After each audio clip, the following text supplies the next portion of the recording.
Here are the pots and utensils that we're going to be using today. We're going to have a heavy stock pot, and this is what we're going to make our cumin rice in. At the very end, we'll be stirring in some beans.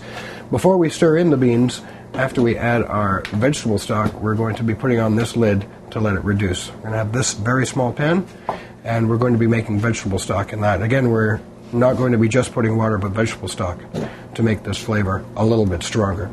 We're going to having this saute pan, and this is what we're going to be cooking our vegetables in.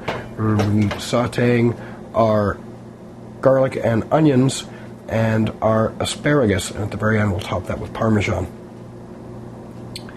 We are going to be making our shrimp in this pot, so we'll be putting in our rosemary and our garlic and cayenne and oregano. We're going to be using this to put over this small bowl, and we're going to be juicing a lemon so that the seeds will stay on the top and we'll get nothing but the juice. We have a small bowl back here, and that is for the shells to our shrimp. We're going to be using a knife, a cutting board, a spoon to stir our veggies, measuring cup, measuring spoon, and because we are using shrimp today, we're going to be wearing gloves.